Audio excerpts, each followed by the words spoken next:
તો વાત હવે ડિમોલિશનના દાનવ કોણ?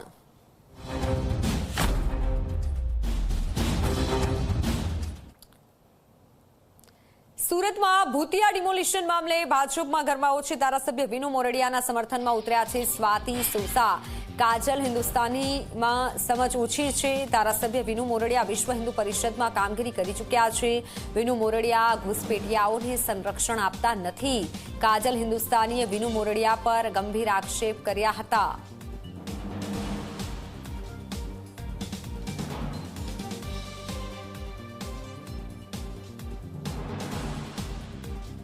સુરત શહેરના નાસિરનગર ડિમોલિશન મામલે જે વિનુ મોરડિયા છે તેમના પર કાજલ હિન્દુસ્તાની દ્વારા ગંભીર આરોપો લગાવવામાં આવ્યા છે। ત્યારે વિનુ મોરડિયાના સમર્થનમાં ભાજપના પૂર્વ કોર્પોરેટર અને મહાનગરપાલિકાના પૂર્વ અધ્યક્ષ એવા સ્વાતિબેન એમના સમર્થનમાં આવ્યા છે। સીધા એમની જોડે જાણીશું કઈ રીતના આખા આરોપોને તમે જોવો છો અને સોશિયલ મીડિયા પર તમારે પોસ્ટ મૂકવાની શું કામ જરૂર પડે? લગભગ આ નાસિરનગરનો વિષય 14 દિવસ પહેલાનો હોય અને 2-3 દિવસથી અમે સોશિયલ મીડિયા પર જોતા હોઈએ છીએ કે વિનુભાઈને કાજલબેન હિન્દુસ્તાની દ્વારા ટાર્ગેટ કરીને એવું કહેવામાં આવતું હોય છે કે તેઓ જેહાદીઓને અવૈધ ઘૂસપેઠિયાઓને મદદ કરી રહ્યા છે અને સલંગ 3-4 દિવસથી એ પોસ્ટો એમની આવતી હોય એટલે લગભગ કાજલબેનને કદાચ ખોટી માહિતી હોય કે સુરતની પ્રત્યક્ષ ભૌગોલિક પરિસ્થિતિ વિશે જાણતા ના હોય એટલે અમારે કાલે ફેસબુક પર વિનુભાઈના સમર્થનમાં પોસ્ટ મૂકવાની જરૂર પડી હતી।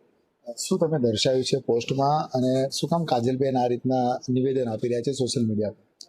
વિનુભાઈ વિશ્વ હિન્દુ પરિષદમાં 1990-92માં મંત્રી તરીકેની જવાબદારી નિભાવતા હોય અને હંમેશા હિન્દુત્વ માટે લડતા આવ્યા હોય અને એમણે કોઈ પણ અવૈધ કબજા પર કે જેહાદીઓને સપોર્ટ નતો કર્યો। એમનો પોતાનો મત વિસ્તાર હોય નાસિરનગર એટલે સ્વાભાવિક એમને એક જ સવાલ પૂછ્યો હતો કે ભાઈ નાસિરનગરનું ડિમોલિશન કોણે કર્યું? એટલે કોર્પોરેશન દ્વારા જવાબ મળ્યો કે ભાઈ અમારા દ્વારા કરવામાં આવ્યું નથી। એટલે કોઈ પણ વ્યક્તિ પૂછે કે તો કોણે કર્યું? આ વસ્તુને લઈને વિનુભાઈ ચાલ્યા, પરંતુ લગભગ 3 થી 4 દિવસથી અમે પોતે સોશિયલ મીડિયા પર જોઈએ છે કે કાજલબેન દ્વારા વિનુભાઈ પર સીધા જ વ્યક્તિગત આરોપો મૂકવામાં આવે છે કે તેઓ ઘૂસપેઠિયાઓને મદદ કરી રહ્યા છે, જેહાદીઓને મદદ કરી રહ્યા છે, તેઓ વસવાટ કરાવે છે।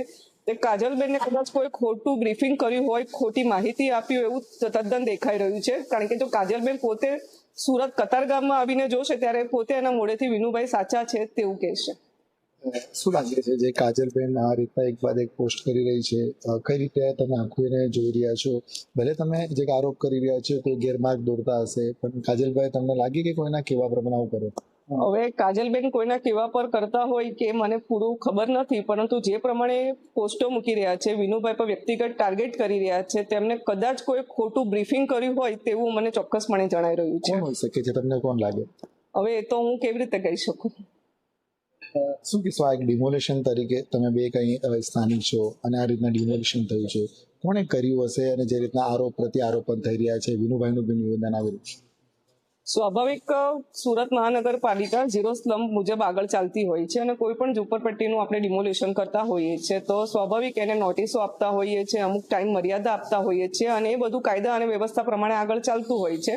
પરંતુ અહીંયા જે બન્યું તે તદ્દન આપણા અલગ વિચારી એના કરતાં અલગ બન્યું છે, કારણ કે કોઈને નોટિસ આપ્યા વગર તાત્કાલિક ડિમોલિશન કરી દેવું અને ધારાસભ્ય વ્યક્તિ જો પૂછતા હોય કે કોણે ડિમોલિશન કર્યું તો એવો જવાબ મળતો હોય કે અમારા દ્વારા કરવામાં નથી આવ્યું, એટલે કોઈ પણને શંકા ઉપજાવે તેવી વસ્તુ છે એરિયા।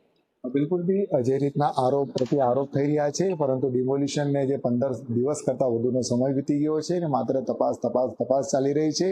જે લોકો જે છે પોતાનું ઘર ગુમાવી ચૂક્યા છે, એમને ન્યાય મળતો નથી। ત્યારે વિનુભાઈ મોરડિયાએ મહાનગરપાલિકાને જે કડક શબ્દમાં કીધું કે ડિમોલિશન કોણે કર્યું ને ક્યાંક ને તેમને આરોપ પણ કર્યા છે કે પાલિકાએ ડિમોલિશન કર્યું છે।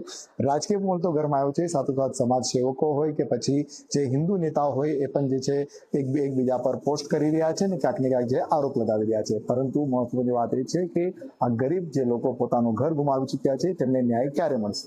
કેમેરામેન વિજય ભૈસાની સાથે પ્રશાંત ડ્યુરેશ, જી મીડિયા, સુરત।